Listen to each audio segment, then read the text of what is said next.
Hi, in a previous video I looked at the reasons to buy rather than hire your e-scooter. In that video I did consider adding the reasons for governments, both state and local, to support greater personal ownership of e-mobility devices, but I just decided at the time that it would make the video presentation too long.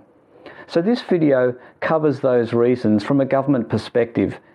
I hope you find it interesting and thought-provoking, and please feel free to leave your own thoughts in the comment section. Thank you for watching. Before we go through the list, let's recall some of the problems with the current share-hire arrangement. Firstly, dumping and vandalism. Anyone who lives in a major city is probably familiar with this issue. Secondly, there is the safety issue. Riders of hire scooters are often poorly skilled, poorly equipped, and sometimes intoxicated or just plain reckless. They can be a danger to themselves and other users of roads and sidewalks. Even when there is no one riding the scooter, it can still create a hazard, particularly to visually impaired people. In spite of these issues, e-scooters have an important role to play in urban transport. If you have viewed my video, Can E-Scooters Save the World?, you will know there is a compelling case for the greater use of e-scooters by city commuters. In my second video, I asked the question, what if people owned the scooter like they own their cell phone? So now I will ask, what are the benefits to governments of individual scooter ownership? Firstly, if you own it, you care about it. So this fixes the dumping problem. No sane person is going to dump an asset that they paid hundreds of dollars for, nor will they leave it unattended, unsecured, and exposed to the risk of vandalism.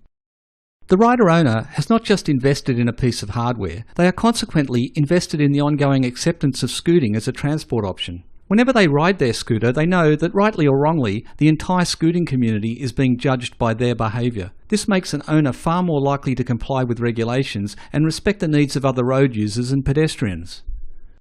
Having made the decision to own a scooter and ride it daily, most people will think about how to do this safely. It begins with choosing a scooter that has good design features like disc brakes, tail and headlights, and a bell to alert pedestrians. The scooter owner soon becomes part of a larger community and learns the skills needed to stay upright and avoid accidents. Instinctively, owners understand that the more they ride, the greater the risk of injury. Hence, they are more likely to buy and, importantly, wear the necessary PPE, especially a helmet. Accidents often occur when a person with no prior experience decides to hire a scooter and ride it home after a big night out. For an owner, each scooter ride is planned in advance and not just some whimsical, drunken folly on a Friday night. Now let's consider the non-behavioural benefits to governments of e-scooters when they are being used by urban commuters instead of a car. In my country, Australia, local governments spent $8.3 billion on transport, primarily road maintenance, during 2018-2019. This represented almost 44% of tax revenues. E-scooters cause far less damage to local roads than cars. Whilst no detailed study has been done for scooters, we can draw parallels to the bicycle studies. These show a bicycle can complete 17,000 trips over the same road before it causes the equivalent pavement damage to a standard car. Even with a modest 5% substitution of cars with these scooters, local governments could save millions of dollars every year in operational costs. Traffic congestion in major cities is getting worse. The frustration of the daily commute is causing many families to flee the city centres for a more expansive and stress-free existence. Whilst this migration may alleviate the traffic issue, the subsequent hollowing out of urban centres can send high street economies into a death spiral. Falling land values may leave city councils with a revenue shortfall, and hiking up taxes on those who remain only causes more defections. Outdoor air pollution is one of the world's largest health and environmental problems. In 2017, it was responsible for 3.4 million premature deaths. This should be of great concern to governments at all levels. Electric cars may be a solution to this problem, however their high price keeps them out of reach for most commuters. Electric scooters, on the other hand, are cheap to buy and cost less than any other form of motorised transport to operate. Generating zero emissions, their potential to reduce air pollution and save lives is obvious, and we haven't even discussed their ability to reduce CO2 emissions or limit the spread of contagions. Authorities need to see them not as some sort of motorised toy, but as an alternative electric vehicle that can solve many urban transport problems.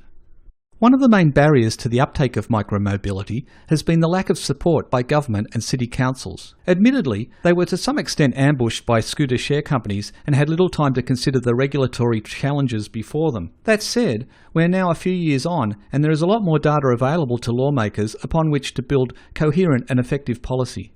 The approach taken thus far has been to negotiate uneasy peace agreements with the hire companies, where the onus for ensuring responsible use sits with the operator. Governments have been happy to charge these companies a licence fee and then trust them to manage the operational risk. This approach seems like asking McDonald's to oversee people's daily calorie intake.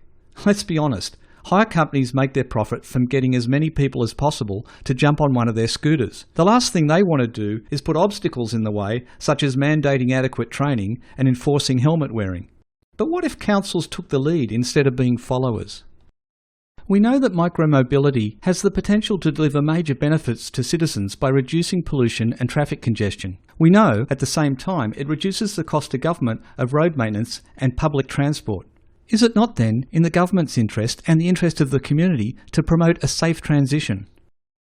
Just like the first motor cars, personal mobility devices are a disruptive technology that needs a new approach to policy and infrastructure. It's true that so far there have been problems of safety and dumping. However, this is understandable when you consider the lack of clear policy and regulation around micromobility and the low levels of personal ownership.